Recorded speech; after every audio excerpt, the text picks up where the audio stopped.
Okay, we are now good to go. President Morrison, I turn it over to you. All right, good evening. I am Artis Morrison, President of the Liberty County's National Association for the Advancement of Colored People, or the NAACP.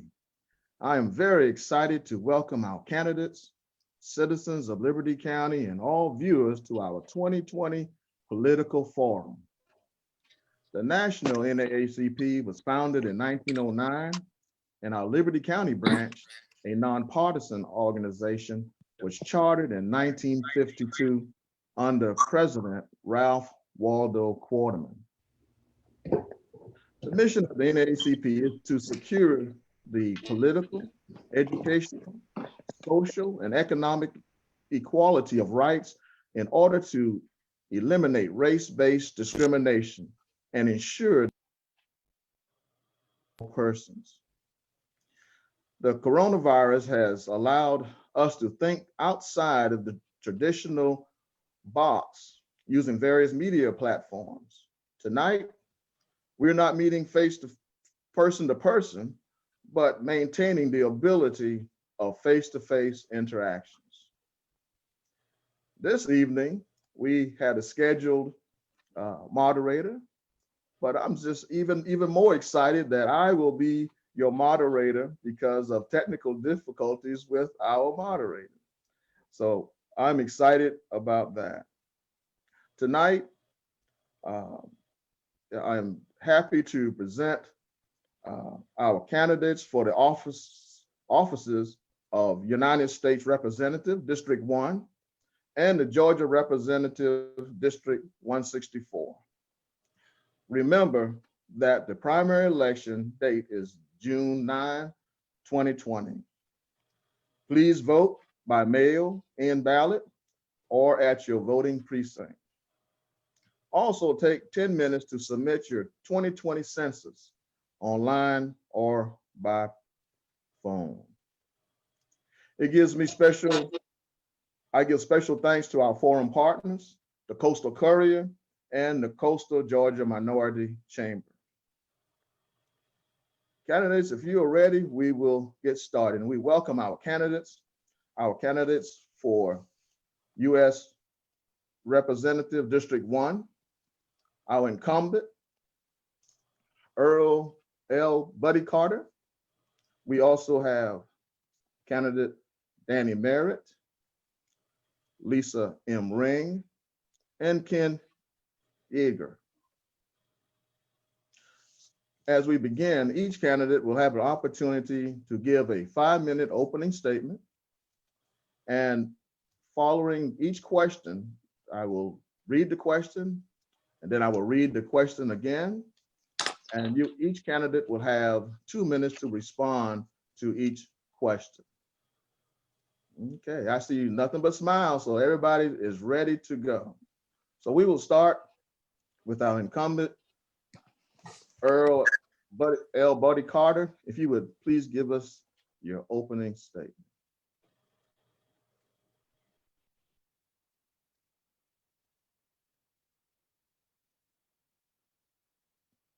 Can you hear me now? Hello? Yes, we can hear you. Okay, good. Thank you. Well, thank you very much. I want to thank the NAACP as well as the other sponsors for having us here tonight. It's a pleasure to be with you. It's always a pleasure to be in Liberty County. As you know, I've had a long history with Liberty County and represented the county for many years. I represented them when I served in the state Senate, all except for Gum Branch. I had to get elected to Congress to represent Gum Branch. So that was very important. And I'm happy and honored to represent Gum Branch as well. Obviously, it's very important. I've got a lot of good friends. One thing that I learned in the state Senate is as long as I went along with Al Williams and Jim Thomas and Alan Brown, then I knew I'd be fine. So it's always good to be with those good people. Fort Stewart, of course, is a big part of our district. It's a big part of our military. And certainly we are very proud of Fort Stewart. And certainly we are always making sure that we're supporting Fort Stewart. You know, before we went into this pandemic, we had the greatest economy this country has ever seen, ever known. And that's important because we needed a good economy, a great economy. I can't imagine what our economy would look like now if we had not gone into this pandemic with a great economy. Now the challenge for us is how do we have a V-shaped rebound in our economy? How do we go up just as quickly as we went down? That's going to be very important. And certainly the CARES packages that we have passed, the coronavirus relief packages that we have passed are going to do a lot for that. We had the individual stimulus, we had the PPP, the Paycheck Protection Program, very successful program that 3 months ago did not even exist. So all of those things are very important. Two other things that I want to mention. First of all, it's very important that we understand and look very carefully into this COVID-19 and the racial disparity that we've seen there. That is something that we've got to address. This is something that is very important to our community, to our nation, and particularly to the First District. Certainly, I would be remiss if I did not mention the situation. Time? Okay, we're not going to get a warning. Okay. Well, thank you very much. Okay, thank you. Thank you for your statement. Opening statement now by candidate Danny Merritt.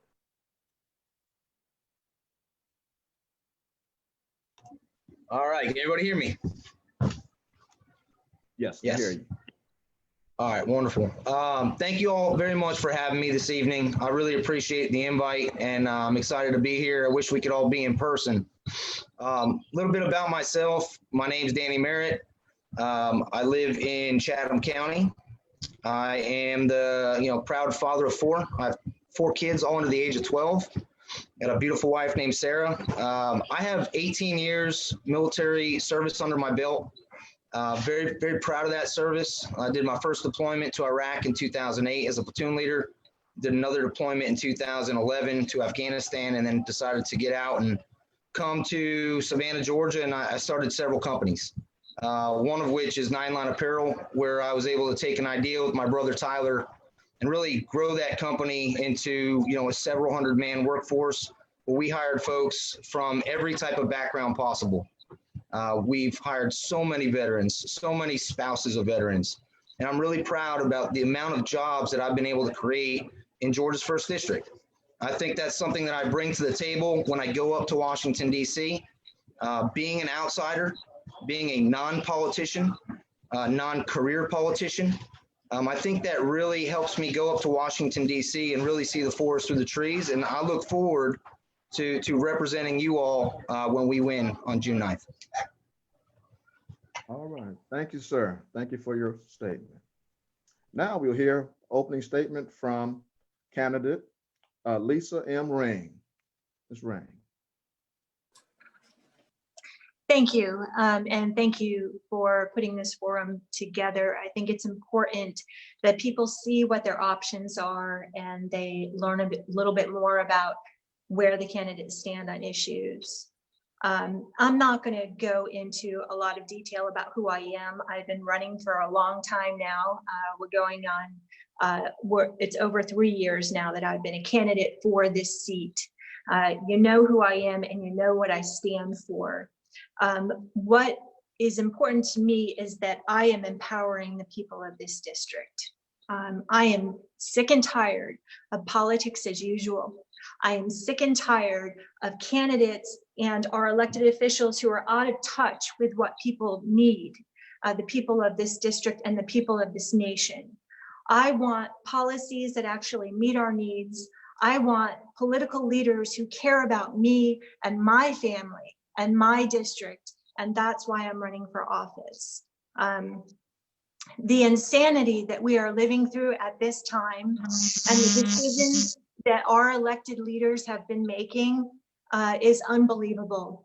It is time for all of us to stand up and to fight back and to work together to make this a district that is prosperous for all of us, where we leave nobody behind, where we have the same opportunities, where we have economic justice and racial justice and environmental justice. We can work together and we can improve this district, but it takes everybody being involved, and it takes you knowing who your candidates are and who you should vote for to make that change. So that's why I'm running for office. That's why I've been fighting, and I will continue to fight until I win.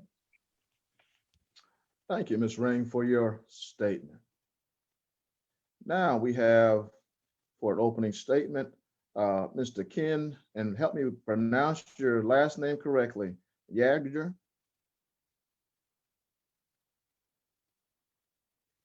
It's Ken Yasger, but it's close enough, sir. I appreciate it. All right. So hello, everybody. I appreciate you. I appreciate you putting this forum on.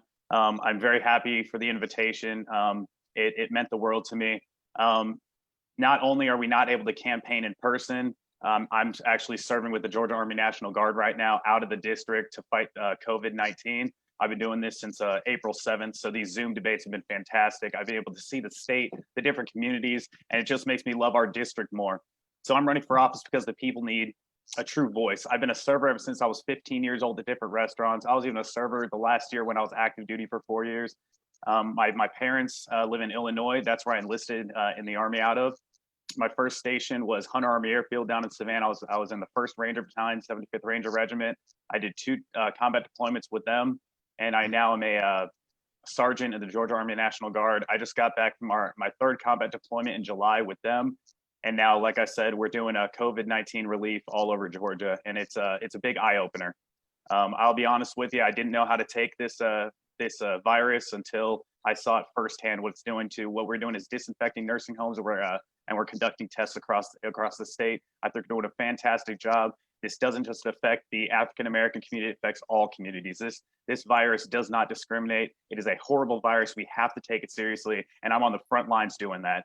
And I would love to, like I said, I'm a server at 2 restaurants in Savannah on Tybee. I serve the people in the National Guard, and I would love to continue serving the people at a different level in Washington, because I'm going to be following you guys in Washington. You tell me what to do. I won't be a rogue politician. I will follow everything that you tell me to do, the people of our district, because that's what's going to help our district.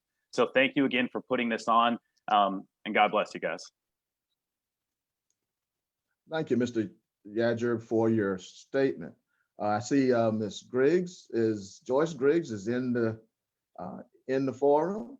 So Ms. Griggs, if you would you have 5 minutes to give your opening statement, please. Thank you.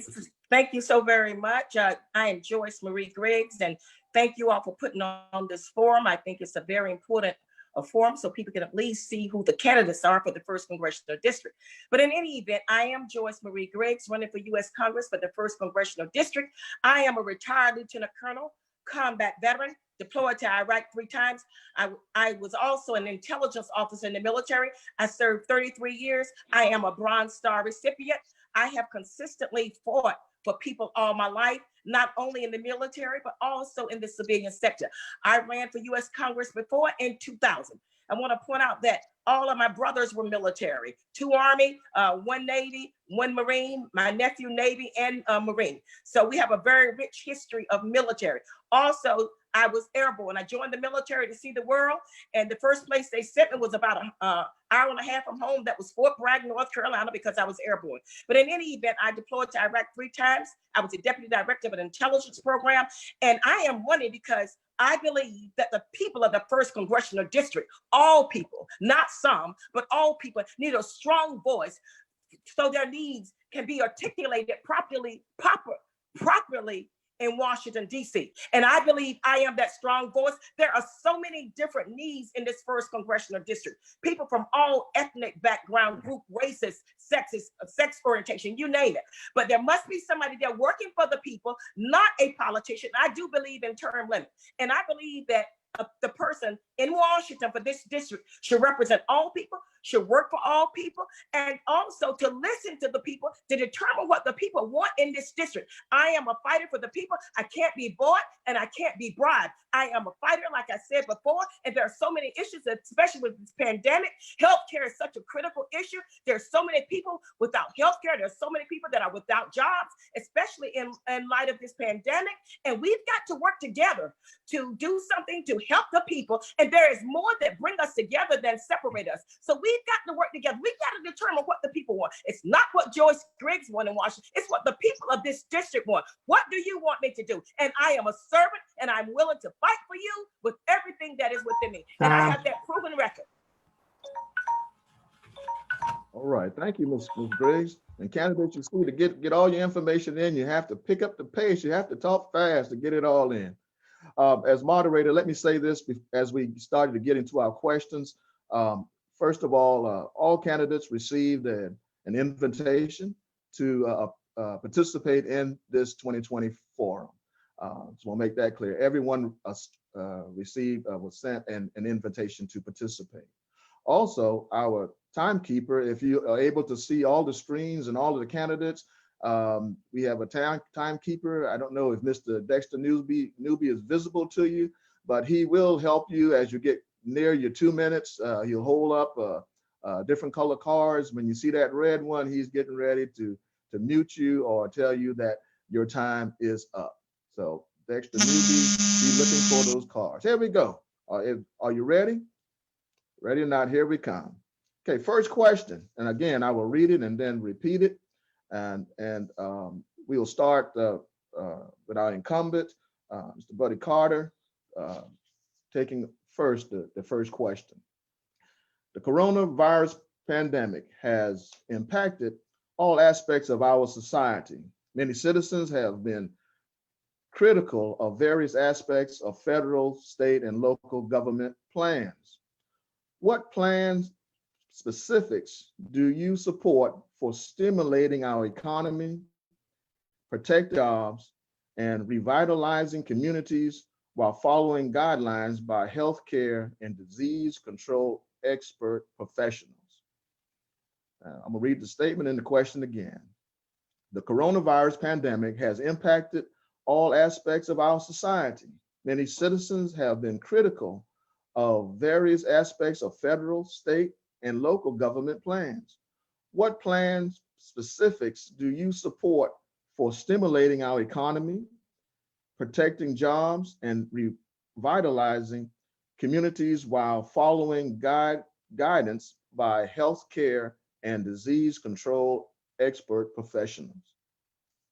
Well, first of all, let me say that's an excellent question, certainly something that we need to be concerned with. Two things are going to be vitally important for us to be able to succeed in rolling out our economy. One has got to do with making sure that we use technology. We've got to have robust testing. That is going to be very, very important. Secondly, we've got to have personal responsibility.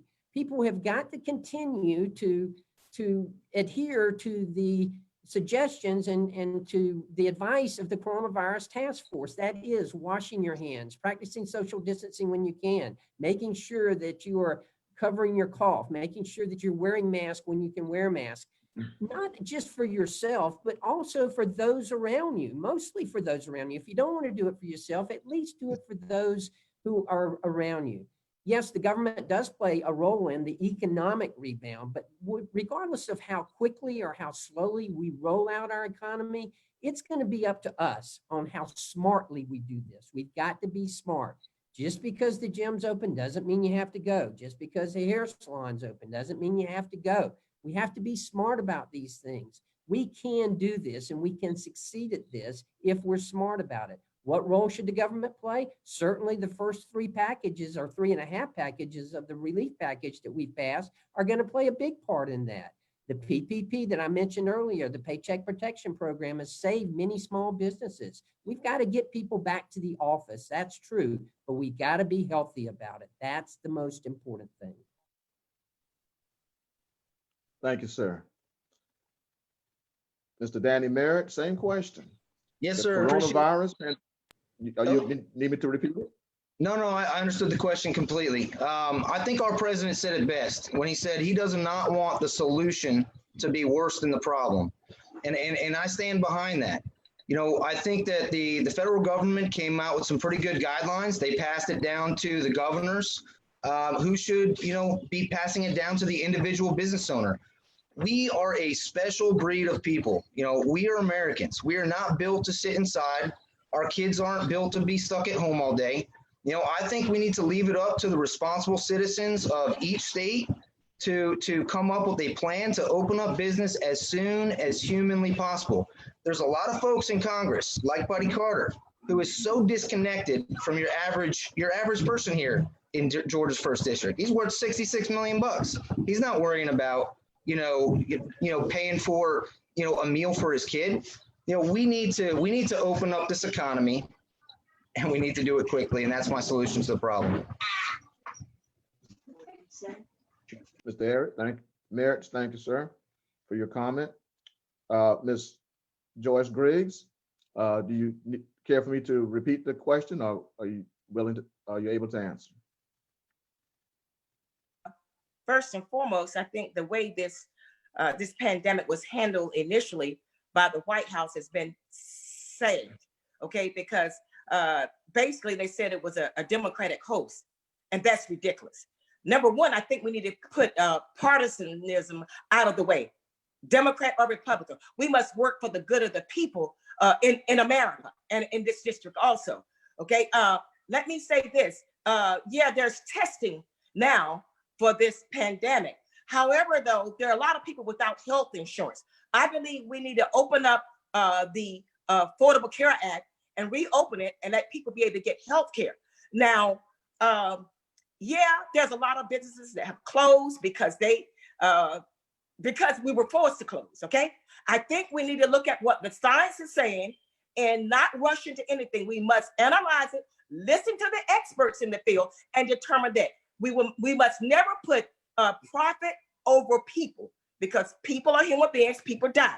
And unfortunately, as everybody knows, the African-American community are impacted much more severely by this pandemic. So I say we must work together as a people, regardless of the political persuasion, so that we can come through this thing together as a nation. America is strong. I'm proud to be an American, but we must work together and come up with some viable solutions that we can get people back to work, get these businesses open. And I want to say this briefly about the payroll protection program. Most of the small businesses I know, most of them did not get any monies, okay? Even for the economic injury part. They went to businesses that maybe had more than 500 people or had 500 people or less. But a lot of the small businesses, they not get money. So we must make sure that we include everybody when we're handing out this money. After all, it's the taxpayers' money. And we need to work on a comprehensive solution so we can come up and make sure all people will prosper and get back on their feet during this pandemic and after this pandemic. Cut out the politics. Thank you. Ms. Griggs, thank you for your response. Ms. Lisa Ring, same question. The very first thing that we need to do to respond to this crisis is have leadership. Leadership that defers to scientists and the medical community about a virus that they know nothing about. And leadership that shows the public what they should be doing, not leadership that walks around refusing to wear masks and saying that the data that exists isn't true. We need leadership that has some sense and that can lead us through this. The first step is to provide that leadership. Second, we need to make it safe for people to stay home. We should be taking care of them so that they can stay home until we get a grip on this virus and we know how to proceed with it. As it stands now, people are just doing what they want to do. They are not being responsible. We have opened things back up, and now cases are going back up again. We're going to be going through this again because we didn't do it the right way. We have to support people who are suffering, people who now have no health care. We already had a problem with health care. Millions of people who don't have any health care or inadequate health care.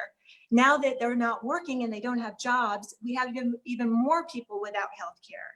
That needs to be a priority. Anybody who needs health care should be able to get it. And they shouldn't have to worry about how they're going to feed their families or pay their mortgages. We should, as a government, through good governance, be caring for people so that they can stay home until it is safe for them not to be at home. That's what we need to do. And we need to start being innovative about how we are going to educate our children and what we are going to do to support businesses and how we can get the economy going in a safe way. Thank you, Ms. Ring, for your response. Mr. Yadger, same question, please, sir.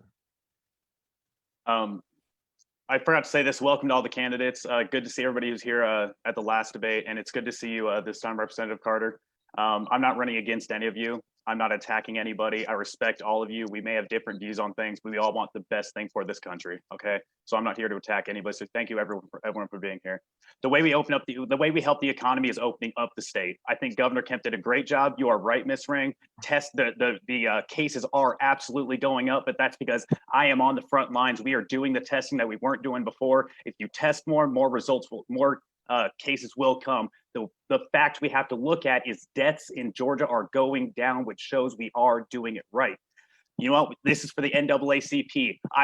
My first house that I owned after getting out of active duty, I was in an all-Black community. Yes, they are hurting. Yes, they are struggling.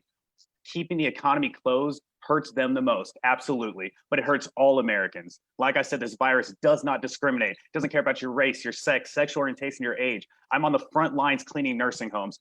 One thing that breaks my heart is watching these old elderly people in these nursing homes. They can't see their families and they're dying. They are dying not from the coronavirus. They are dying from old age, and they cannot see their families before they die. And that breaks my heart. So opening up the economy is not only good for opening up the state is not only good for the economy, but for people's sanity. They want to see their families. They want to see their families, and we are doing it safely. It shows because the deaths are absolutely going down.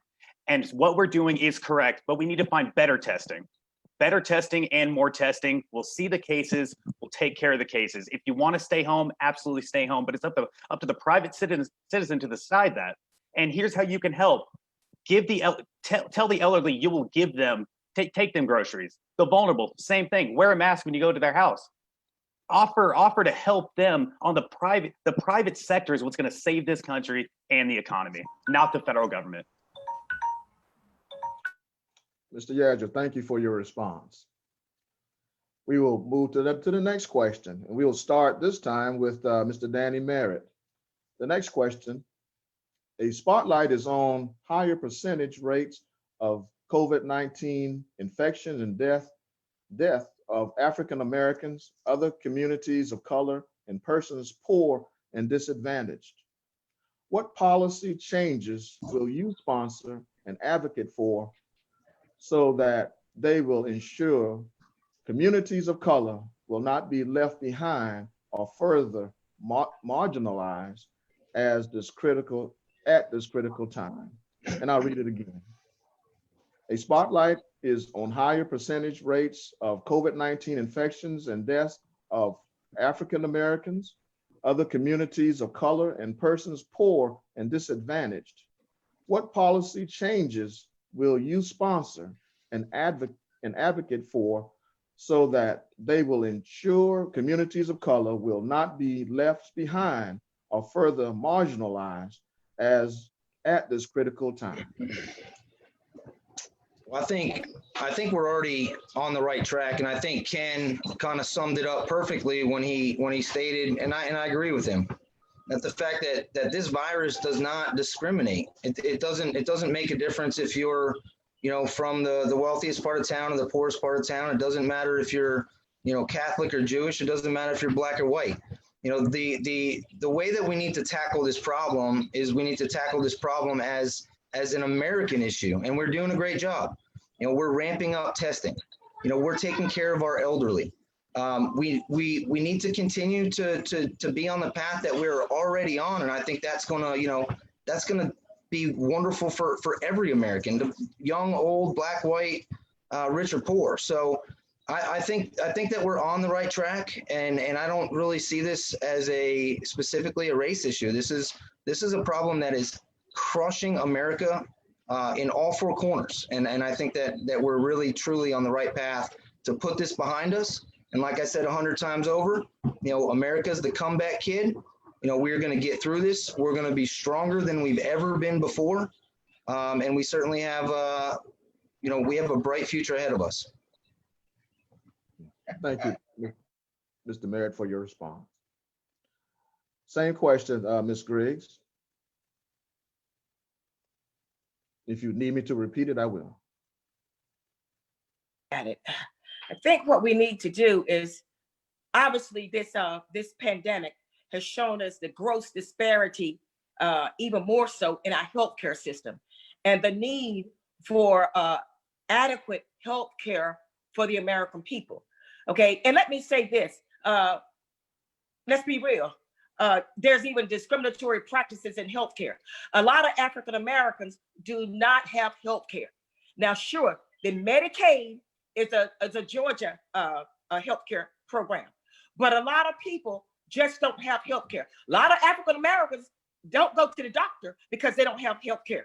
Okay, they can't afford it. So we got to come up with something where we can provide healthcare for African Americans. And as we said, more of us are dying than any other group. Why? Because our health conditions are in a poor state of affairs even before this pandemic. Okay, and because oftentimes we cannot get the much needed medical care, not only African Americans, but poor people and the people in the rural community. So we've got to come up with a comprehensive program where we cover people that do not have health coverage. And also during this pandemic, people are losing jobs every day. A lot of people's jobs provided health care. When they lose a job, there goes the health care. So we need to come up with a program where they are covered. Again, I say we need to open back up the Affordable Care Act, open back up the enrollment, and let it stay open as long as we need it to get through this pandemic and other issues. So we need to work to make sure that people have adequate health care. I'm not necessarily for Medicare for all, but we've got to work through some issues, just like the Affordable Care Act. Yeah, there were some issues with that, but if we work on it, if we tweak it to come together to make sure the disenfranchised, the poor people are taken care of in this situation. And again, I say we must throw politics out the window. Democrat or Republican, we must come together as a people. Time. Okay, Ms. Griggs, thank you for your response. Ms. Rain, same question. Systemic racism has created economic segregation, and I think we see that's what's at work here. In a crisis like this, the inequalities that already existed are laid bare. There are some people who have the privilege of staying home. They have a savings, or they can work from home, but there is a large population of the people who don't have the luxury of doing that. They may not have a savings. They must go to work if they're going to have an income.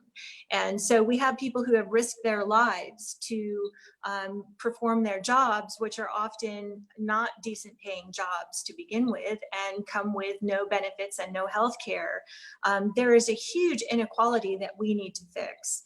First of all, we need to pay people a living wage if we are ever going to allow people to have autonomy and to be prosperous, so that they are making enough money to put back into the economy, and they are buying homes and all of the things that are part of the American dream. But most important, I think, is that we need a Medicare for all system. It is an idea that is not new. Other countries have used it for many years now. We've been fighting for it for over 100 years, and it's time for its implementation. We need people who are disadvantaged and not making enough to live on to be able to have healthcare as a right and not as a privilege in this country. When we start to right the economic wrongs, then we will see, more equality and economic justice in this country. Ms. Ring, thank you for your response. Mr. Yadger, same question, sir. All right, we can talk about healthcare all we want. We beat it to death the last debate. It seems like we're going to beat it to death this debate, but the question is about how we're dealing with this crisis right now in the poor and disenfranchised communities. And the testing is free. We are having drive-up testing sites. We are going to sites to test people. I am on the front lines doing this. I see it at work. You want to talk about healthcare for all and how to improve healthcare, we absolutely can talk about that. Let's talk about that when we talk about healthcare. Right now, let's talk about the testing. We need to up testing. We need to find transportation from those poor and minority and disenfranchised community to the drive-in testing sites. We have already been upping the testing. The National Guard's orders have been extended by the governor past our stay-at-home order in order to keep these testing sites going to help flatten the curve, find the cure, and then once we find a vaccine, then we can talk about healthcare and how these minority communities can actually afford the vaccine once we have it. But we need to up the testing, which we have been doing, thanks to Governor Kemp and the Georgia Army National Guard and the phenomenal dudes that work for me and that I work for. They're phenomenal people. They're doing a great job. That's how we help these disenfranchised communities. I just think we need to find a way to transport them to these testing sites in a safe manner. Thank you, Mr. Yadger, for your response. We will move to the next question. And we'll start this question with Ms. Griggs, please. Hello. And the question reads, Hello. hello? Do I get to respond to that last question? Oh, I'm sorry. Did I miss you, sir? I Yes, certainly sir. did. I'm sorry. I certainly did. I apologize. No Please, sir. worries. Well, first of all, I want to, before I answer this question very quickly, I want to thank everyone, all of our veterans for their service to our country. And I especially want to thank Ken Yasgur for what he's doing right now and him being deployed and for the work he's doing, extremely important. I have been serving with some of the members of the National Guard at the food banks. Those guys are doing, and women are doing a wonderful job, and I can't thank them enough. Keep in mind that already we have passed over $3 trillion to go toward relief for the coronavirus. Of that, in the 1st Congressional District alone, we've had over $4 million in grants to go toward testing, including at Diversity Health Center in Ludowici and the one in Liberty County. So we are putting money toward it. The first package that we passed had money toward developing the tests. The second package that we passed had money toward making sure the tests were free, as Mr. Yasgur indicated. The third package, the CARES package in 3.5, we had money in there to make sure that everyone could get the testing, to make sure that we were delivering these grants, of which we've gotten $4 million in the 1st district. That was extremely important as well. Now, in the 3.5, the CARES 3.5 package, we actually added $25 billion more to make sure that we had testing. Is there racial disparity? I think it's still too early to say if there is or not. Our focus has to be on defeating this invisible enemy that we have. And that is what is so very important. There does appear to be a racial disparity, and we should address that. We need to continue to work on that. This is very important. But right now, we are delivering. The president, the administration, Congress has delivered with over $3 trillion worth of aid. Mr. Carter, we thank you, sir, for your response. Now we'll move to the next question, and we'll start again with Mr. Griggs. The old normal of political bickering is now the new normal.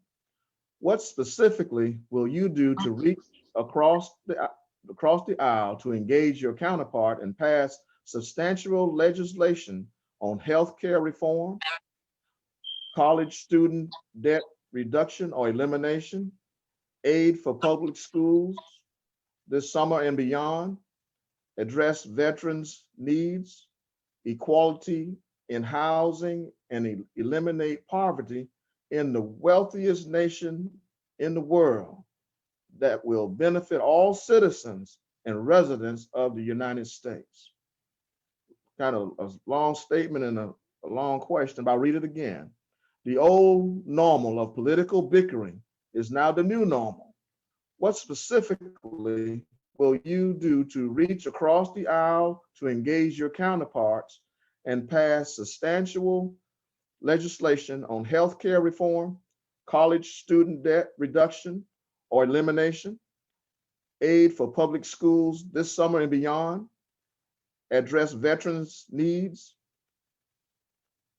equity in housing, and eliminate poverty in the wealthiest nation in the world that will benefit all citizens and residents of the United States? Mr. Riggs. There's a lot in it. However, in order for us as a country to make it, instead of failing, we must work together for the benefit of the people. There are a lot of issues out here. Healthcare, that's big. Okay, so how would I work across the board? I think number one, what we need to do is we need to have specific hearings on certain aspects that we're dealing with. Bring in experts and let them give us a presentation from input from the communities. And then as Congresswoman, if I'm working with a Republican or independent or whatever, we look at those issues and we come together. Really, we need to put politics aside. What are we going to do, for example, on healthcare for the benefit of all people? You know, I'm willing. In the military, I had to negotiate and I had to even compromise at times to get the job done. And I think we need to put ourselves aside and work for the benefit of the people. Student loans are a big issue, okay? There's a lot of people suffering reference student loans. Gosh, most of them can't even get a job that graduate from college. They have so many student loans.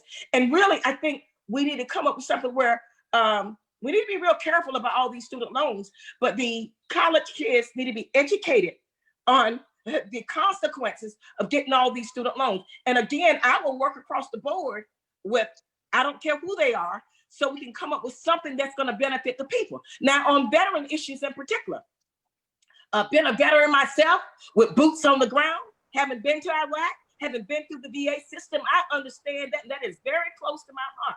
Okay, and I will fight with everything that is within me to make my voice heard so they can understand what the veteran goes through. For example, there are often this VA claim process.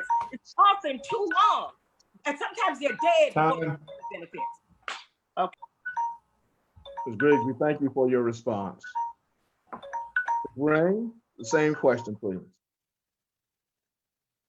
We have learned ever since President Obama became president that there is no working across the aisle.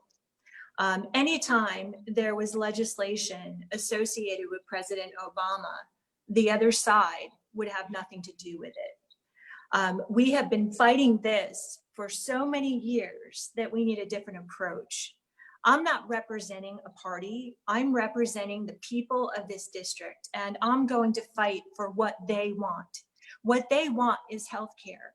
What they want is to address our climate change concerns. What they want is racial justice.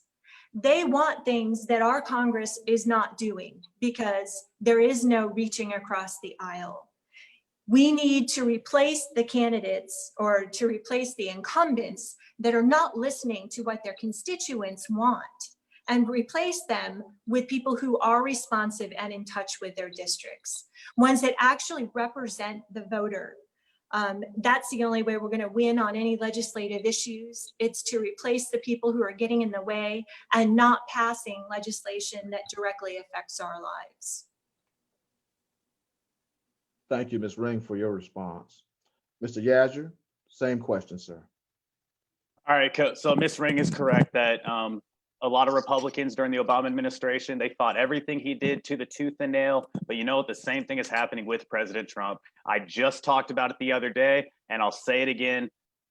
Republicans cannot run on a platform, so I see too many political commercials that I will defend the president. I will support the president indefinitely. There is no such thing as that.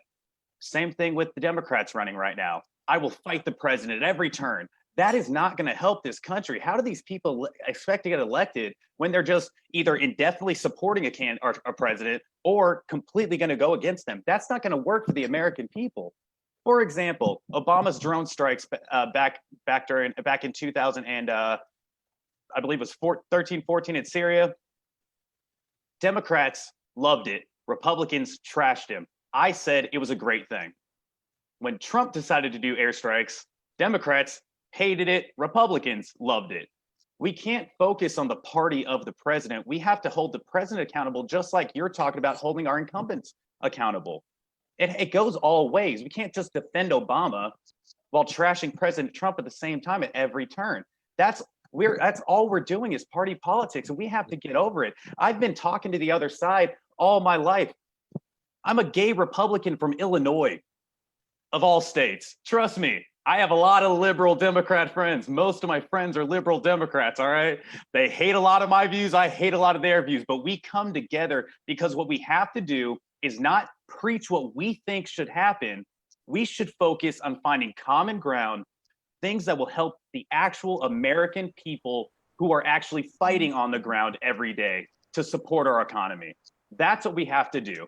And too many times I hear, forget President Obama, forget President Trump. No, we have to just focus on the American people and the people on the ground and what we can do to help them. Thank you, Mr. Yazzie, for your response. Mr. Carter, same question, sir.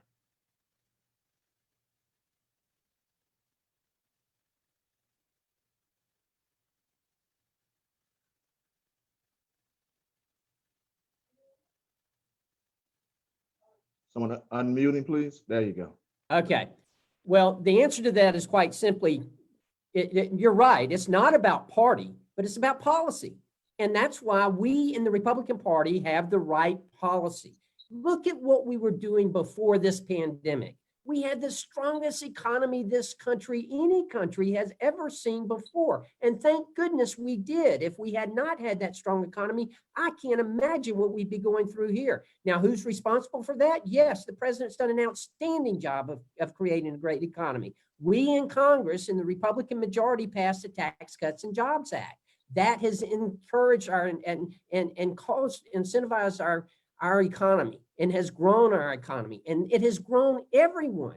Look at what we had before this started. Look, before the pandemic, we had the lowest unemployment rate for African Americans and for Hispanics ever on record. We were expanding the middle class. The policy is the key, and we've got the right policy. We've got the right president. That's why I hope he gets reelected again. I'm proud to have his endorsement. I'm going to continue to support him because we are on the right track. Nobody could do anything about this coronavirus. This is something that could not be helped.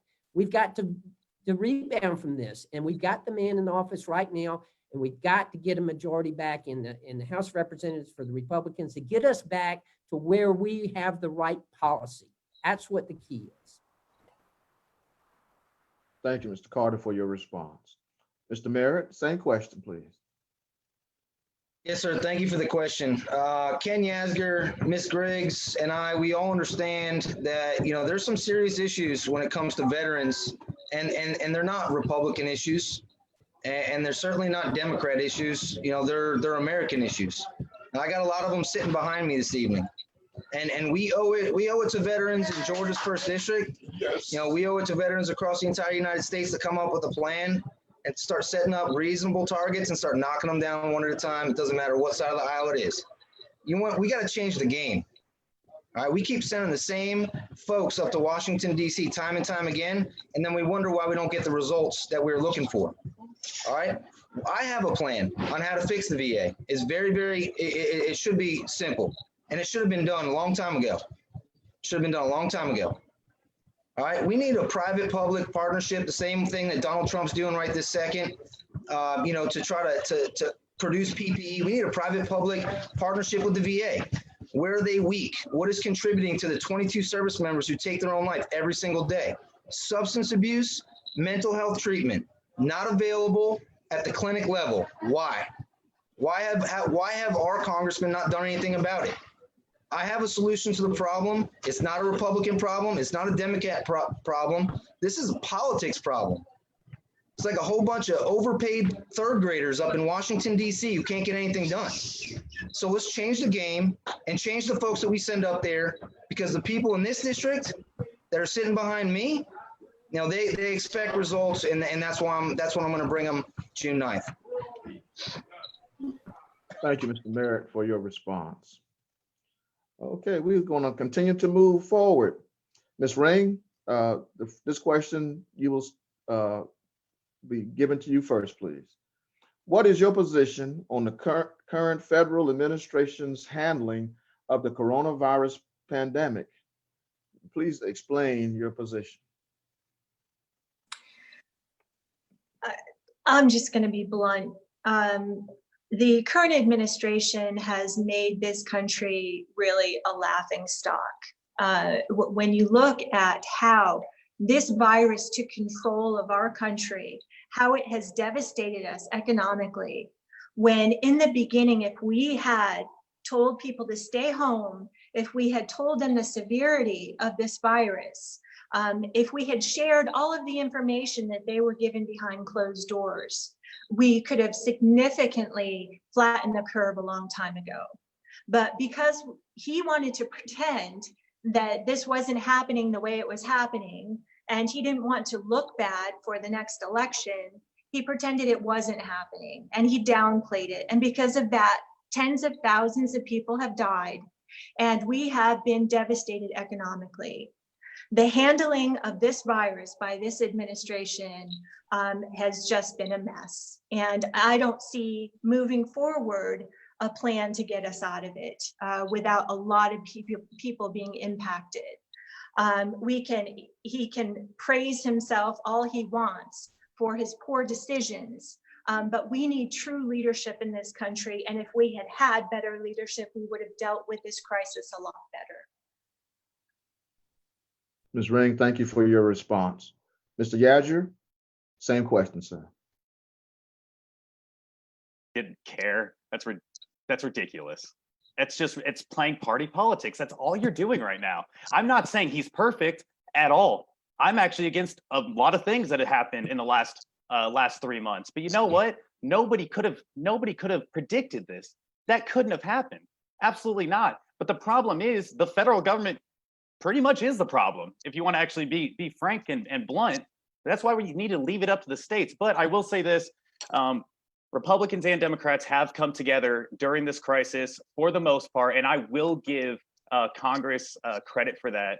Thank you, Representative Carter, for what you've been doing. I do appreciate it. And I do appreciate what all of Congress is doing to try to help the American people. But that being said, what the federal government did, President Trump actually bashed Governor Kemp for opening up the state. I didn't like that he bashed Governor Kemp. I agreed with Governor Kemp. And you know what? It turns out the state was right. Deaths are going down. Testing is going up. We are finding solutions. Citizens of the state are continuing social distancing. We're doing the work on the ground ourselves. That's what's going to take to flatten and kill this COVID-19. Once the vaccine is there, the state is going to work for the people. The federal government is only there to support. So just trashing the president is not going to win you an election. That's not going to happen. So the federal government is not perfect. But again, thank you, Representative Carter and all of Congress for what you've been doing. But it's up to the state. And I'm glad Governor Kemp has given us that true leadership that you talk about, Ms. Ring. Yeah, just thank you for your response, sir. Representative Carter, same question.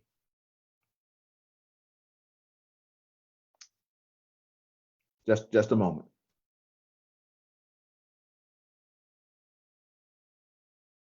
Go ahead. Okay, let's be perfectly clear who is to blame here. Who is to blame is China. China was not forthcoming with the information that we needed in order to respond appropriately. Who was complicit in that? The World Health Organization, WHO. Now, the president and administration has done an outstanding job of handling this situation with the information that they had. Remember that the president cut off flights to China, cut off travel to China early on. That saved lives. There's no question about it. But China not being forthcoming with the information, China at first told us that this was a virus that could not be transferred from human to human. They told us that they had it under control. It could only be animal to human. That's why I have sponsored legislation that will look at the World Health Organization and it require the Secretary of State as well as Health and Human Services. It's my legislation that I've sponsored that will require them to look at what the World Health Organization knew and how they were complicit in helping China to cover up this. I also signed on to legislation I'm a co-sponsor of that will appoint a bipartisan, bicameral committee to look into what China knew and why they did not respond and why they did not inform us of what was going on. We could have saved thousands of, tens of thousands of lives. We could have saved millions of jobs and saved our economy from what has happened to it. But let's be clear of who is to blame here, and that is China. Now, the president and administration, I think they've done a great job. Had the president, as I said, not cut off travel to China early as he did, Lord knows how many more lives we would have lost as a result of that. So I'm not going to take this that it's all to blame on the administration. That's not true at all. And have we done our job in Congress? I think we have. We've addressed what we needed to address, $3 trillion worth of it. And not only that, but it helps people and it helps to help the people. So I appreciate that very much. Thank you, Representative Carter, for your response. Before we go to Mr. Merritt, Representative Carter, I apologize for not correctly addressing you as Representative Carter, and that was unintentional. Mr. Merritt, same question. You know, am I off mute? I happen to agree with Congressman Carter on one thing tonight, and that is he's right. China is the #1 existential threat to the United States. They are not our friend. They have truly shown their true colors. If it wasn't for President Donald Trump, you know, cutting off flights coming in for China when he did, we would have had hundreds and hundreds of thousands of more cases and potentially, you know, thousands and thousands and thousands of more deaths. This thing's cost our country, you know, $4, $5, $6, $7, $8 trillion. And I'll tell you what, the Trump administration and the federal government has done a great job. But listen, Mrs. Ring, you know what the federal government's really good at? Not much. You know, it's the private-public partnership that has been able to tackle this pandemic. It is the federal government reaching out to American corporations and working together to tackle this pandemic. So, you know, I think that if it was left up to the previous administration, we'd be in some big trouble right this second. Because what we have right this second in office, President Trump's a businessman. He understands how to not only bring full bear of the federal government to tackle problems, but he knows how to partner with private companies and get things done for the American public. Thank you for your response.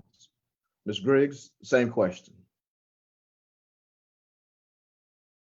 Okay, first of all, there was a survey conducted. I forgot how many Americans were surveyed to determine how they felt the administration had handled this matter. And the majority of them said they had done a very poor job, and I agree with that. You know what's sad is that the president consistently lied about this pandemic. He even blamed President Obama for it. Okay, and they're talking about China. Everybody want to blame China. That's true. We should have known better that we could not trust China, number one. Also, the president withheld information. He knew this pandemic was going on, but he withheld and did not let the American people know right away. I also want to point out that his experts, a lot of the experts, he fired them. He didn't want anyone telling them anything. And then he put out bogus claims, for example, about the bleach. Some people actually use the bleach or the chemicals to try to kill the virus. Some people actually took that, we call it for short, Plaquenil. People died from that. This man has lied consistently to the American people. He has been a very poor leader. President Obama had a pandemic task force in place when he was in office. Mr. Trump disbanded that because he had such a dislike for President Obama. And also they talk about this economy. Mr. Trump inherited a lot of things that President Obama had put in place. And they're talking about the African-American unemployment rate. It has been horrible, okay? Mr. Trump has done a horrible job. Every other word out of his mouth, he lied. He has not been forthcoming and honest with the American people.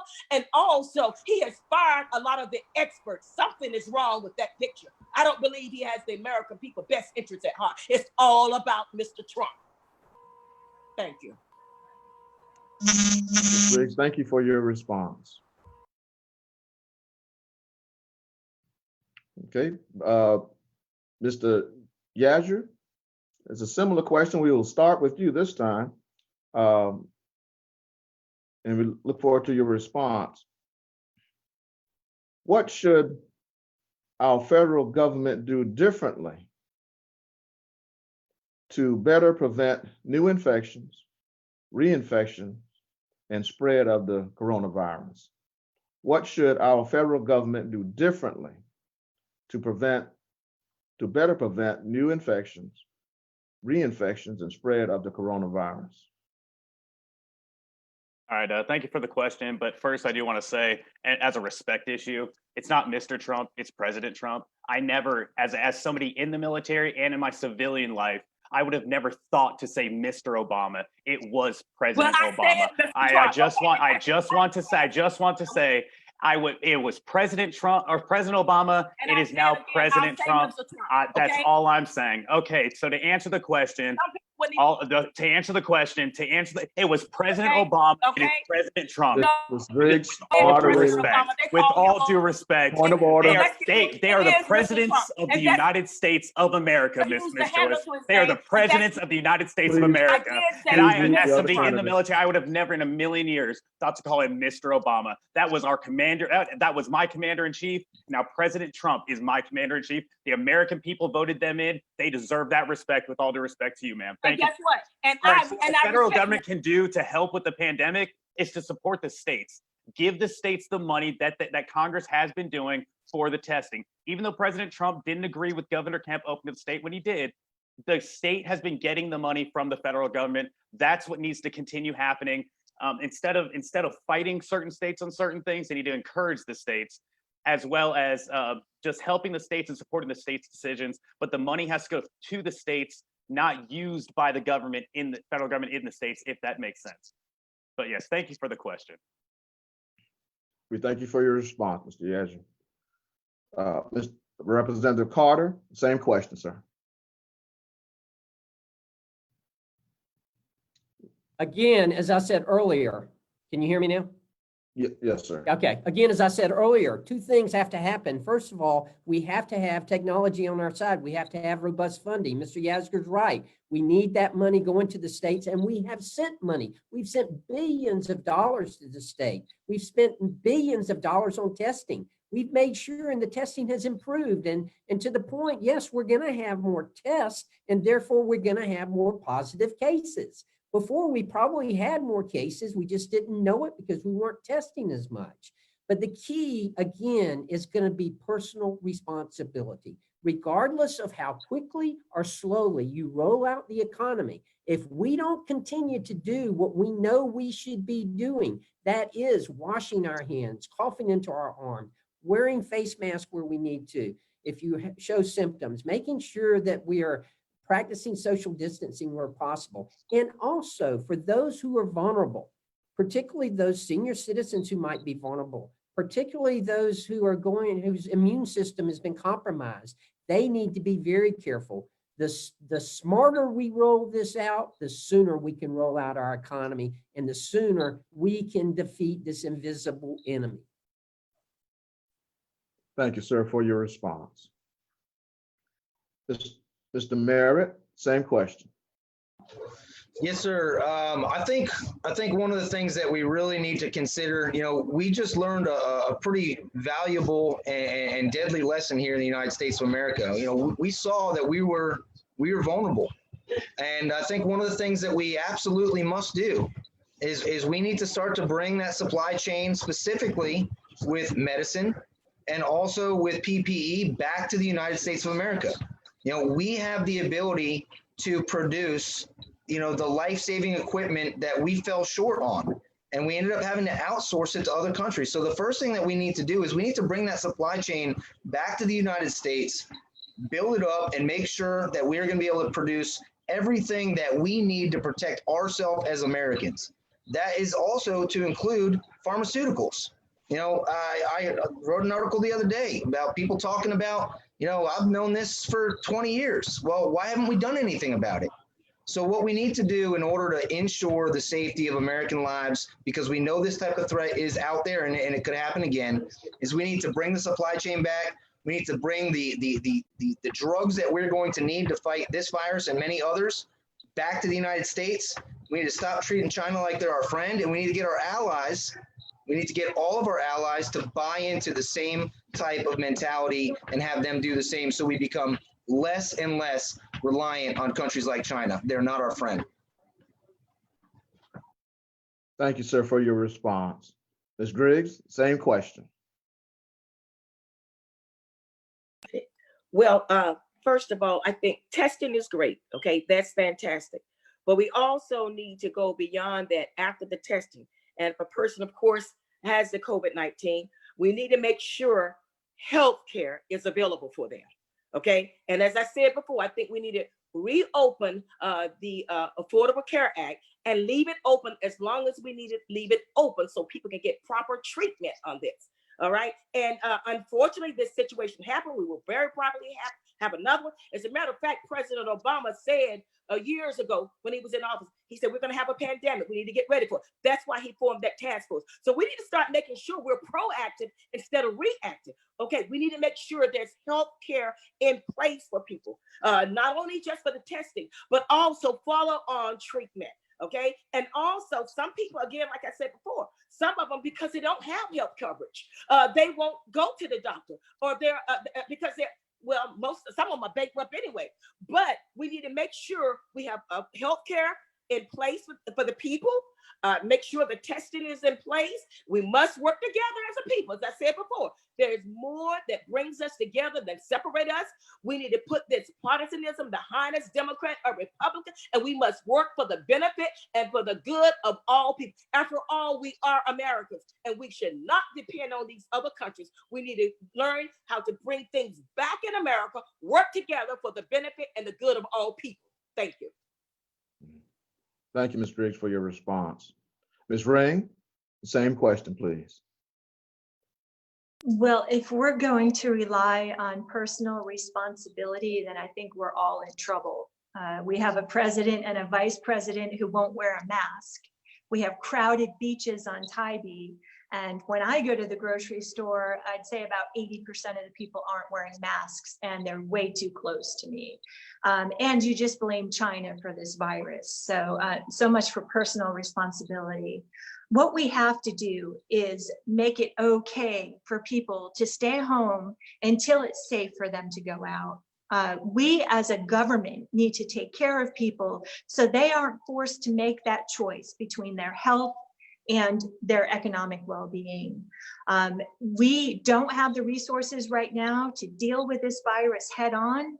So as we are doing the research that we need to for a vaccine and for the testing, and so that we have facilities to treat people, we have to tell people to stay home, and we have to make it possible for them to do so. Also, the federal government does need to be supporting states and local governments.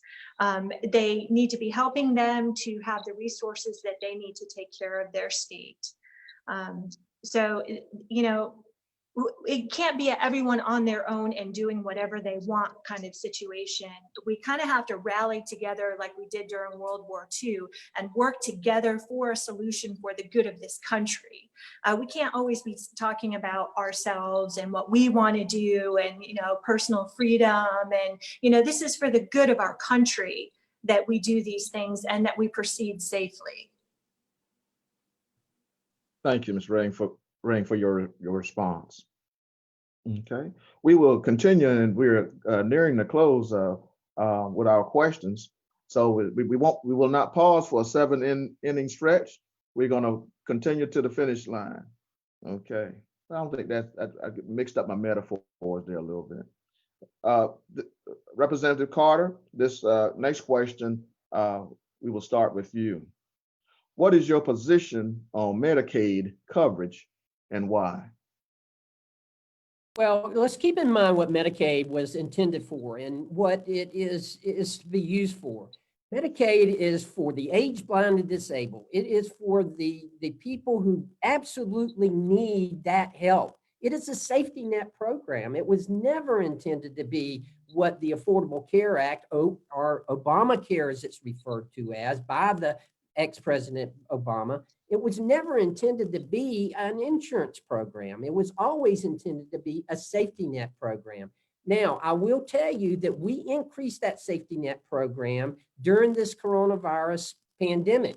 We actually increased the FMAP, which is the way that we increased it by, I believe it was 6.25%, which is the way that you calculate how much states are reimbursed for Medicaid payments. And that was very important to be done during this time, because we know that there are going to be a number of people who need this, and we need to have it available for them. But keep in mind that the Medicaid program was always intended to be a safety net program for the age-blind and disabled. It was never intended to be expanded upon, never intended to be an insurance program for people. Thank you, sir, for your response. Mr. Merritt, same question, please. Thank you for the question. My answer will be very short. I certainly don't need 2 minutes for this. I agree. I think the Medicaid program is basically, and that's what it's meant for. And I agree. It shouldn't. It's not for all. It's for those who need it, and it's a much needed safety net, and we should leave it the way it is. Thank you, sir, for your response. Ms. Griggs, same question, please. Okay, thank you very much. Medicare, of course, we know that it's a state program, and of course, the federal government can provide monies. I think the federal government at this point should provide as much money as necessary during this pandemic. Matter of fact, it needs to be expanded so we can make sure the people are covered. Make sure that the people are covered, because this is an emergency situation. This is a pandemic. Yes, we know what it was intended for. However, we're operating under emergency situations. This is not the norm. We're operating in an abnormal environment. So we must use that Medicaid to make sure that the people have some type of coverage. And we need to make sure we take care of the people, even if that means more money from Washington. For the Medicaid program, the state program, we need to do that. Whatever it takes to make sure we take care of the people and they have coverage, especially during this pandemic. And maybe at some point we can go back to the original intent, but right now we need it for the people. They are suffering dearly. Thank you, Ms. Griggs, for your response. Ms. Ring, the same question, please. I think that there's some confusion there with confusing Medicaid, Medicare, the Affordable Care Act. They are three different things. Medicaid is for those who are lower income who need health care. Medicare is for those who are retired. They've paid into the system. And the Affordable Care Act was actually a marketplace to buy private insurance that was going to be funded also by the federal government, expanding Medicaid funds to individual states. I am all for the expansion of Medicaid. We have people going without health care who need it.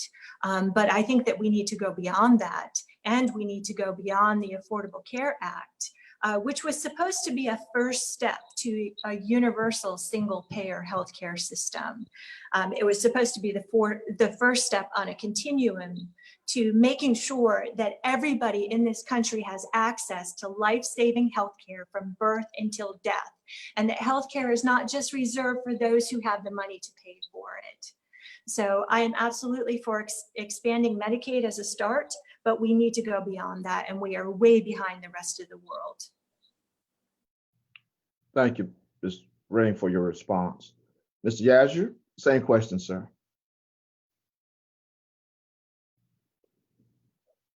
Just a moment. No, do you hear me now, sir? Yes. All right. So any kind of welfare system in this country was meant to help people temporarily, get them back on their feet. And that includes Medicaid, Medicare, like I said, all other welfare systems. The more we expand these welfare systems, the more the people rely on it and the weaker we become as a country. The more independent we are, the stronger we are. It's Georgia strong, America strong. It's not America relies on the federal government. And that's what expansion of Medicaid and Medicare gets us. I do agree, like Representative Carter said, we have expanded it during this crisis. But the more we expand any kind of welfare program, the more people rely on it. And that's not the way forward. One thing that Medicaid does, which is something that we need, and I found this out very recently that Medicare does not do, is, like I said, we're disinfecting nursing homes right now with the Georgia Guard. Medicare does not support these nursing homes. Medicaid does. And I will tell you this, the federal government and the state of Georgia has been doing a fairly good job, in my opinion, with Medicaid in these nursing homes. The nursing home that I went to today, the gentleman who was in charge was so grateful with the response that our state government has had with Medicaid. And he said without it, they would have so many more outbreaks of COVID-19, but they're able to bring in the resources because they are using the Medicaid given to them. But like I said, if we expand it too much, people rely on it, and that's not the goal of our country. Thank you, sir, for your response. Okay. Mr. Merritt, this next question will come to you first. Did I miss someone? Okay, here we go. Health experts and scientists have said that their data supports the resurgence of COVID-19 during the fall of 2020. If this is true, what does our federal government need to do now to mitigate effects of the virus and better maintain economic recovery and stability of states, financial institutions, large corporations, small businesses, families, and individuals? Got a long question, I'll read it again. Health experts and scientists have said that their data supports the resurgence of COVID-19 during the fall of 2020. If this is true, what does the federal government need to do now to mitigate effects of the virus and better maintain economic recovery and stability of states, financial institutions, large corporations, small businesses, families, and individuals? I appreciate the question. Like I said before, we are already well on our way. Right now, I know we have Operation Warp Speed, pretty much, a Manhattan style type project to get all the, smartest, best, brightest folks combining the military, the federal government, the private sector to get a cure for this Chinese virus, as soon as humanly possible. We're already ramping up production of PPE. There's lots of testing going on to make sure that we identify who has it, and then tracking and making sure who they came in contact with. We've ramped up the production of respirators. We've literally, like in World War II, the same thing we did to produce tanks, we're doing that for respirators. So, what haven't we done? What haven't we done to prepare for the fall coming up? This has been a massive ontaking that came out of nowhere, actually came out of China. All right, it's the Chinese virus. And we've done a kick butt job of getting ourselves set up for success. And I guess what? I think that the president deserves a ton of credit and the ability to think outside the box and put the federal government and the private sector to work hard. We're going in the right direction. I'm not worried about fall. I hope my kids are in school, happy, healthy, and we're kicking butt. Thank you, sir, for your response. Ms. Griggs, same question.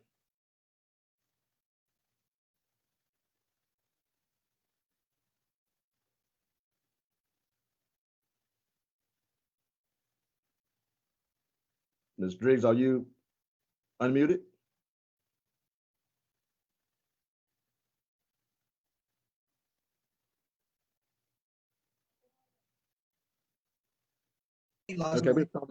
Okay, go ahead. We'll come back to Ms. Griggs. Ms. Ring, the same question. I'm sorry, could you repeat the question? Certainly.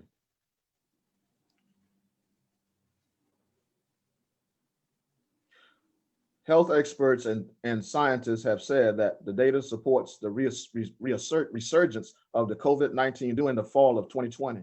If this is true, what does our federal government need to do now to mitigate effects of the virus and better maintain economic recovery and stability of states, financial institutions, large corporations, small businesses, families, and individuals? I think the first thing that they need to do is listen to the advice of experts, listen to the scientists and medical community who can tell us exactly what is likely to happen depending on what steps we take. But I also think that what we have to do is prepare. I think it's time for us to realize that life is different. It will never be the same. And we have to start thinking about how we're going to educate our children, how we're going to have a workforce, how we're going to do things different in this new age, in a way that we can all prosper, but still stay safe at the same time. We are looking at a second and actually a third wave of this virus, and we need to be more prepared the second and third time than we were the first time. So we need accurate information, and we have to create policy that is innovative and that is designed to meet the needs of people and not just the needs of corporations and those who are very wealthy and making our policy in our country. Ms. Ring, thank you for your response. We will go back to Ms. Griggs. Same question.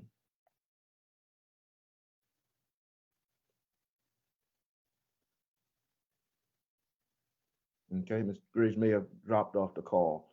Mr. Yadger, the same question, sir. So I honestly believe, working down on the ground, that Georgia is becoming the blueprint of states opening up. What we have to do is we have to keep the states open, keep the economies running. We have to keep social distancing ourselves. I know that the people aren't going to do it themselves, but businesses have to enforce these laws that the state is putting forth. We have laws in place and rules in place. It's up to the privately owned businesses. Everybody wants to talk about people not affording healthcare, education because they're losing their jobs. You know how many people have lost their jobs in Savannah, on Tybee Island, and across the district because we were shut down for so long and they can't reopen? That breaks my heart. That's devastating. I thank God that Georgia opened up first, because our citizens have benefited from it.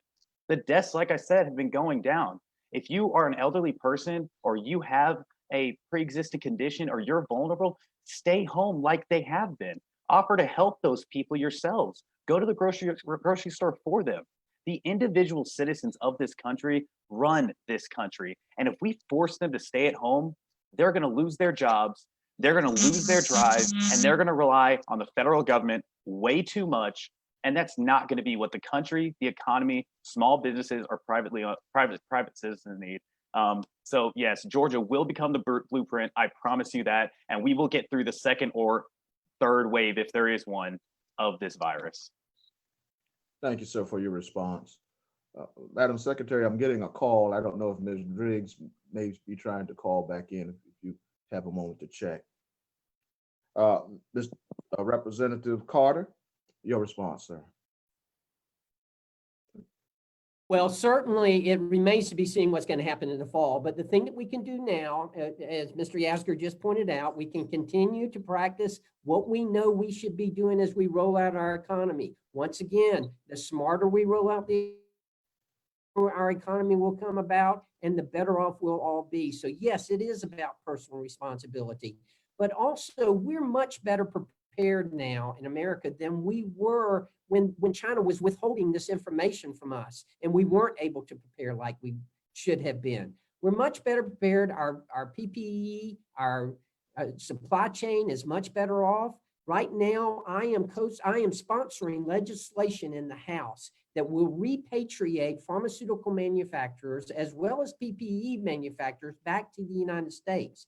Senator Tim Scott from South Carolina is carrying the same bill, the identical bill, in the Senate. And together we are working on on the opportunity zones, on bringing the opportunity zones were a result of the Tax Cuts and Jobs Act. It was part of what Senator Scott put in there. And it will give tax incentives for these companies that produce pharmaceutical manufacturers and PPEs to come back to this country. Now, can that be done in this short period of time? That remains to be seen, but it will help us to be better prepared for the next time. Something else we have to keep in mind is that we have to continue with the research and development, the R&D of a vaccination and of some cures. Now, we've got a drug out there, remdesivir, that has shown great potential and could potentially help us with this. We need to continue with that, as well as the other drugs that are in the R&D stages right now.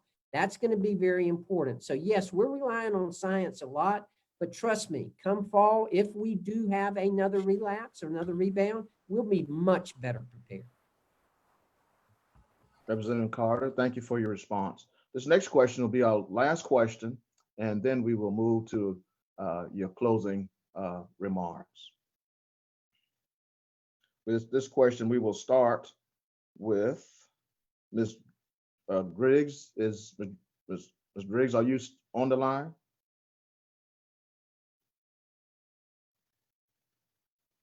No, she's not on. Okay, thank you. Ms. Ring, this last question will start with you. Do you support Georgia's hate crime bill 426? Do you support Georgia hate crimes bill 426? Please explain your position. Yes, I think that although this is not an issue that I would legislate because I'm running for Congress, federal Congress, and this is a state issue, I think that we are behind the times when it comes to hate bills. So this was brought about. I think we have actually been fighting for this legislation for some time, but it became at the forefront with the murder of Ahmaud Arbery. The heinousness of that crime, somebody who was hunted down, and a modern day lynching, the charges of murder simply are not enough. This is a racially motivated hate crime as well, which it needs to be worked out exactly what constitutes a hate crime for it to be prosecutable. So I definitely support hate crime legislation in Georgia, but we need to go beyond that as well and look at our local systems and how we are dealing with crimes that are associated with hate crimes. Thank you for your response. Mr. Yazger, same question. Now, I'll be honest with you. I truly believe that hate crime legislation is there for a reason. The Republicans can want to argue it all they want, or conservatives, or just opponents. That the Ahmaud Arbery shooting was a hate crime. That was disgusting. They hunt him down and they shot him like a dog. That is a true hate crime. But like Ms. Ring did say, I'll be honest with you, I don't know much about this bill because I look more on the federal level. I will actually look it up. But I will say that, for example, I know some hate crime legislation. I can't remember what state it was in, but so obviously, as somebody in the military, I am for your right to burn the American flag, absolutely. But as an American who happens to be gay, I think this is just wrong. There was a case in another state. It wasn't in Georgia, but they probably homophobic. They did steal a rainbow flag off this gay couple's flagpole at their house, and they burned it on the street. Those two gentlemen were arrested and charged with a hate crime. That is not a hate crime. That is theft.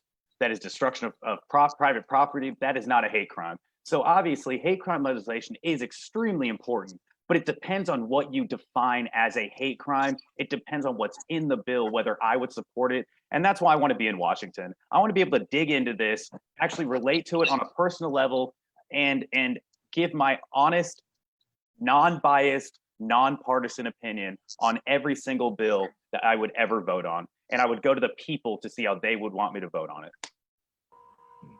Yadra, thank you for your response. Representative Carter, yep, same question.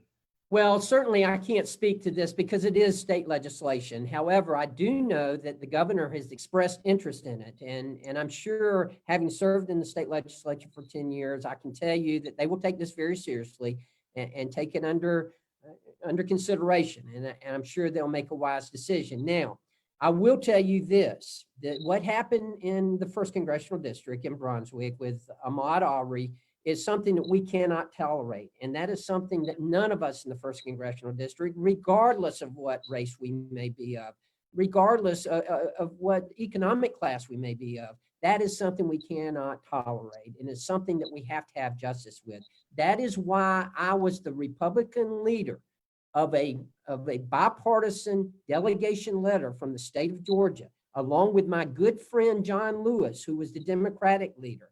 We sent a letter with every member of the Georgia delegation, Republican and Democrat, to the United States Justice Department, asking them to use all the resources available to them to come to get to the bottom of this and to make sure that justice is carried through here. This is extremely important. We cannot tolerate that in the 1st Congressional District, nor can we tolerate it in the United States of America. This has to be taken to the full extent of justice to make sure. That's why, again, I was the Republican lead. My good friend John Lewis was the Democratic lead. A bipartisan letter from every member of the Georgia delegation requesting the Department of Justice use every resource they can to get to the bottom of this. Thank you, sir, for your response. Mr. Merritt, same question. Yes, sir. Thank you for the question. I appreciate it. I'd have to say again, this is a state legislation type issue. You know, I'm running for United States Congress.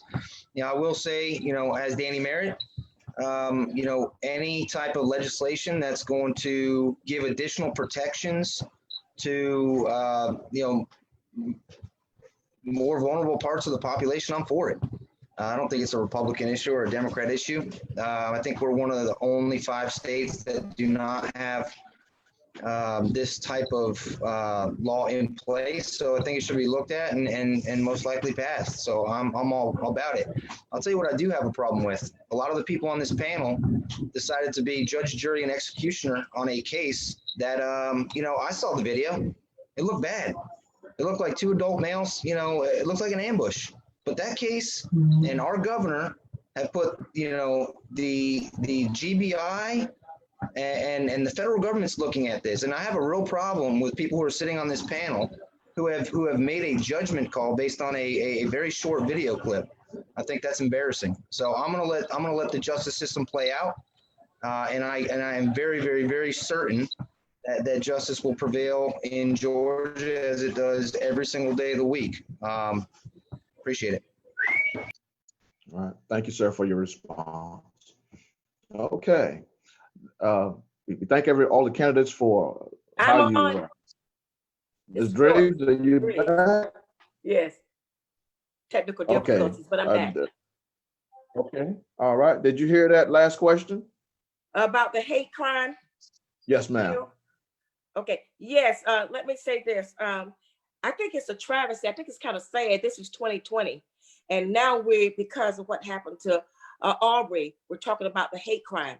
This is something we shouldn't even be discussing now. It should have been in place a long time ago. Okay. And I'm all for it. And as a matter of fact, sometimes people that have not been impacted negatively on these racial discriminatory practices don't quite understand. Okay, this should have happened a long time ago. And I'm for the hate crime legislation being enforced in the state of Georgia. And also, just briefly, just going forward with this pandemic surfacing in the fall, okay, we need to make sure the people are educated, that the people are tested. We need to make sure that we don't feed off of lies, and we need to make sure we have the proper personnel, the medical personnel in place. Keep a task force in place. Don't disband. Stop firing people because they disagree with you. We need to make sure we do those things. And also we need to make sure that when monies are given out, that we don't give it all to Wall Street. There are small businesses. They're saying 500 or less. We need to redefine what a small business is. Also, there are mom and pop stores that maybe have 3-4 people. We need to make sure we take care of Main Street and just Wall Street. We need to make sure that we do that, okay? And then just briefly back to the hate crime bill, we need one in Georgia. Sad day that we're just getting to this point. Thank you. Thank you, Ms. Briggs, for your response. Your closing statements, you have 5 minutes. As the incumbent, Representative Carter, we'll start with you. Well, again, let me thank the Liberty County NAACP and also the other sponsors, Coastal Courier and the other sponsors for having us here tonight. And I appreciate everyone else who is running for this position participating as well.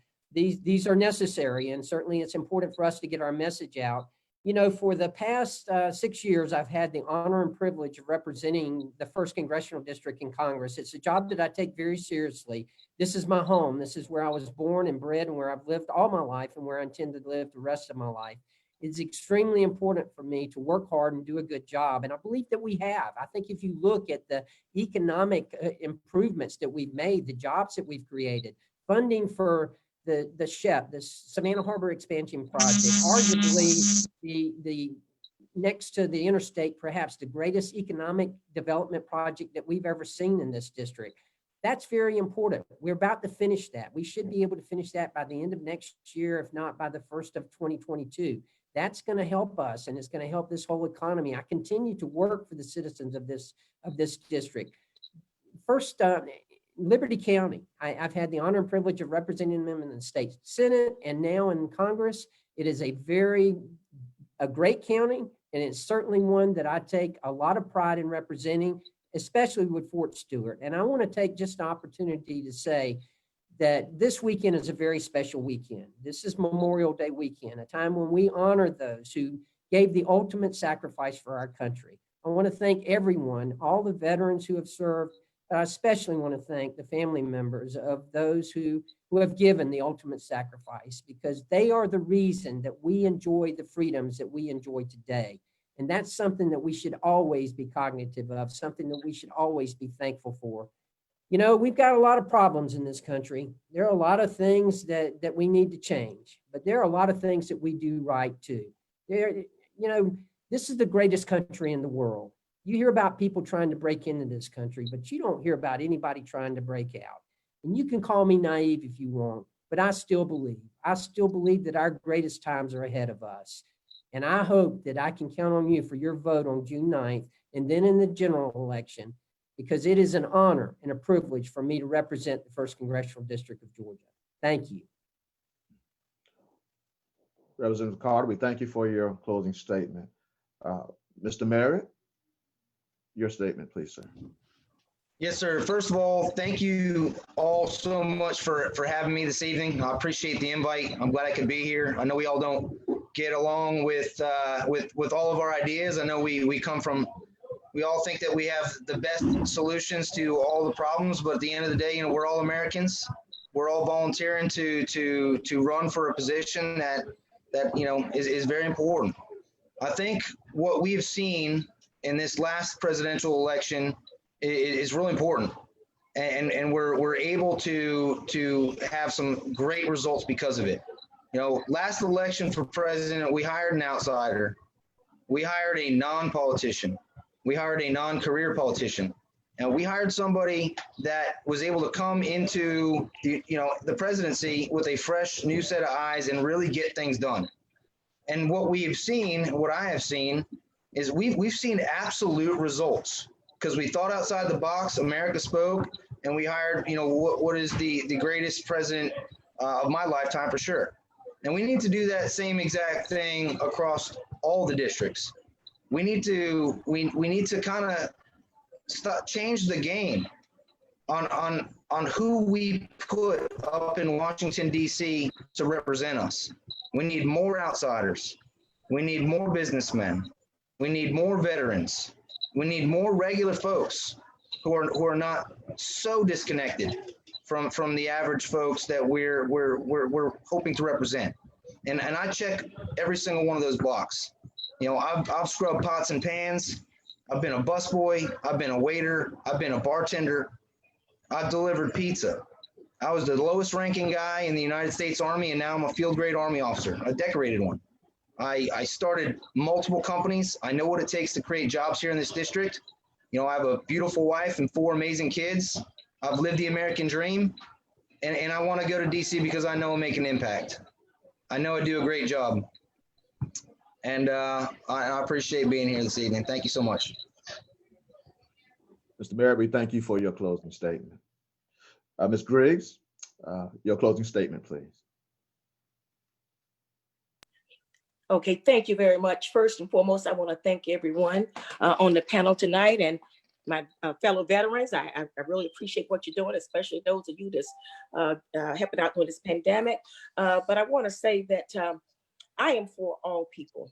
And in order for us to prosper as a country, we must come together.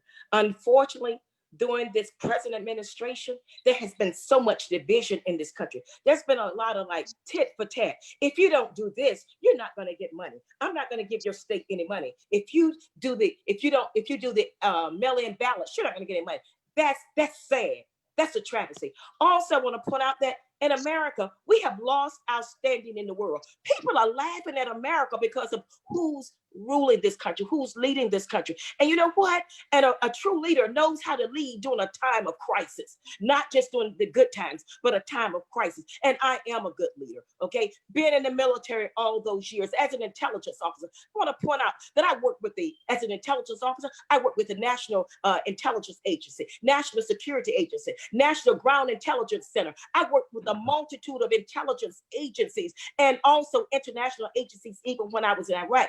I want to point this fact out, that during my last tour in Iraq, I had to sit down at the ambassador table because of my intelligence background, and also because of being a lawyer. I sat down at the ambassador table and we were drafting legally binding agreements between America and Iraq. That's the kind of experience I bring to the table. I want to point out also that I have the heart of the people. I grew up dirt poor. Okay, there were 10 of us. My parents were sharecroppers. We even worked in the field. I worked my way through college, didn't have student loans. Okay, bachelor's degree, master's degree, worked my way through the military, and also doing very difficult and hard times for women, and also for African-American women, and also been a lawyer advocating for the poor, the disenfranchised, and even some people that had money, but I advocated for them. I didn't put myself first. We need people in Washington that don't think about themselves or party line, but think about the people. What's best for the American people? And the 1st Congressional District, we have some serious issues here, particularly on healthcare. As I said many times before, the maternal mortality rate is absolutely horrible. We don't have a lot of hospitals in rural areas.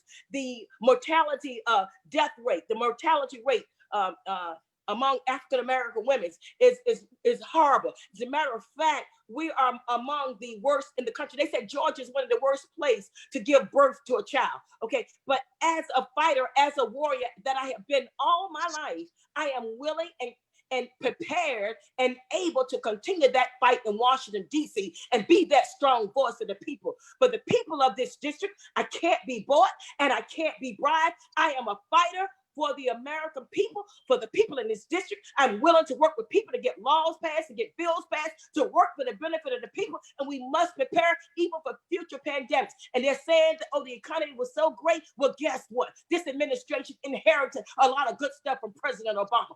That's what happened. He inherited a lot of good things. It wasn't by what this president did. He caused major divisions in this country. Matter of fact, the number of hate groups went up astronomically high during his administration. It is a sad travesty. But in any event, I am a worker for the people. I ask that you vote for me on June 9th, Joyce Marie Griggs. I am a fighter. I've been proven with my experience in the courtroom and on the battlefield. I am combat proven. I had boots on the ground.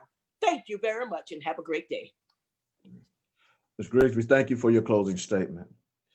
Ms. Rain, your closing statement, please. I've been running for this seat since 2017. People who know me know that I'm not going to sit here and talk about myself. I rather talk about what I can do for you, how we can solve problems, and what we're going to do for this district. The last time I ran, we earned 42% of the vote. We increased Democratic turnout by 11%. We knocked on 50,000 doors and talked to people throughout the 17 counties of this district about the issues that matter most to them. We accomplished a lot in this district. What we learned was that people are sick and tired of candidates who tell them what they want to hear just to get elected, and then when they're in office, don't do any of it. They're sick and tired of candidates who make decisions, of our elected leaders who make decisions without the facts, who say things that are not true. They are tired of the fighting that is going on and the partisanship that is going on, while issues that need to be addressed are not being addressed. It's time that we have leadership that is intelligent, leadership that is compassionate, leadership that defers to experts on issues that they don't know about instead of pretending that they know everything. We need people who are going to work for the needs of the people of this district, who will do things like provide health care, who will bring jobs, green jobs to this district and make it more prosperous than it's ever been. We need people who are going to take care of the needs of our veterans and military families. And this is my first time bringing it up, but I'm a military military family. And I know that we have 75,000 veterans in this district, 5 military bases, and we have 18% of our military families are on food assistance because they can't afford food. Food banks that are near military bases run out of food. This is how we treat our veterans and military families. This cannot stand. We need to change things. We need leaders who are informed and leaders who are in touch with the people of their district. That is what I will provide. When the election was over in 2018, I didn't think that I was going to run again. It wasn't my aspiration to be a political candidate or a politician, but we had come so far that I couldn't just give up. And so the fight continues, and I need all the people of this district to rally around, to get out and vote, to make sure that their neighbors and their families also vote. Actually, better than getting out to vote is getting an absentee ballot and doing it by mail while you still can. And we need to make significant changes in this district. So that's what I'm fighting for, and I need you to do that. Lisa Ring for Congress. Thank you. Ms. Ring, we thank you for your closing statement. Mr. Yazger, excuse me, your closing statement, please. You're all good, sir. Again, my name's Ken Yazger. I'm running for Congress for the people. That says it all. But I want to thank the Liberty County for putting on this debate, since we can't be in person, especially since I'm 4 hours away from the district. But I just want to thank you guys. I want to thank all the other candidates for the most part being respectful to everybody else. Just to put that out there.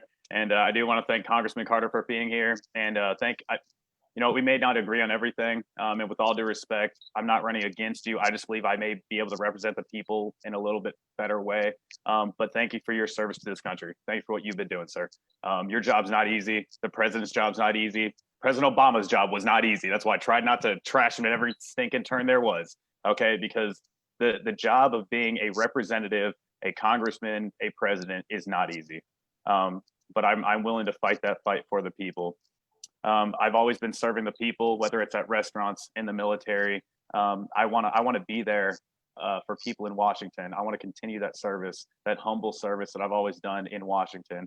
I will treat the people when I'm in Washington just like I treat every customer at every table that I serve. They are the king and queen of whatever my job is, and I want to take care of them. I've always signed the back of a check. I don't know what it's like to sign the front of a check. I wish I did at times, but sometimes I wish I don't. I'm glad that I've always signed the back. Even I'm 31 years old. I don't have to serve tables. I do it because I truly love people. If that 45 minutes that you're sitting at my table is the only time that you smile or you're happy, maybe in a week, month, or year, that's my goal. I want to put a smile on your face, and I want to put a smile on every American's face when I'm representing you in Congress. I want to give people a reason to smile And I'm tired of people saying that Congress is just corrupt. Our political system is corrupt. Our political system is the greatest political system in the world. Our checks and balances system cannot be broken. It is rogue politicians on both sides of the aisle that the money gets to them, and then they stop caring about the people. They just want to start fighting against each other. And I commend Representative Carter or Congressman Carter for reaching across the aisle during this pandemic. I've seen it on multiple occasions. Like I said, I'm not running against him. I'm just running for different things or for certain things. I'm not trying to win over all these Republican voters. I don't want to win over Democratic voters. I want to give people a reason to vote for the first time in their life, no matter your race, sex, sexual orientation, age, political background, political ideologies. I want to be the best candidate for all Americans, not a political party, not a political ideology. That's what I want to be for the people. So to finish up, military does not qualify me to run for office. Thank you for thanking me for my service and everything, but that's not why I do it. I do it because I truly love this country and I love the people. It makes you more qualified, but nobody can run on military experience for office. Military experience and Washington are two different things. But I just want to thank everybody again for being here. Like I've always said, on the battlefield, Rangers may lead the way, but when you take me to Washington, you're going to lead the way. You're going to sign the back of my check, and the American people who put me in office, if I don't do my job, they're going to be able to fire me in 2 years. That is my promise to you. Thanks again, everybody. And God bless you guys, and God bless America. Thank you, Mr. Yazger, for your closing statement. We thank all the candidates for taking time out of your busy schedule to be with us on this evening, and for your constituents to hear your voice and your thoughts on these various issues. At this time, we will transition to our next group, which is the Georgia State Representative District 164. And we'll give our viewing audience as well time to transition and to refresh yourself. Madam Secretary, if we will have about 4 minutes, and we will start our next session, please. Actually, President Again, thanks. Morrison, we Yes. don't have the candidate. He had to go. Okay, all right. So before everybody gets off the line, we had one candidate, and he's matter of fact, he had another forum to participate in. But we're glad that he initially agreed to participate.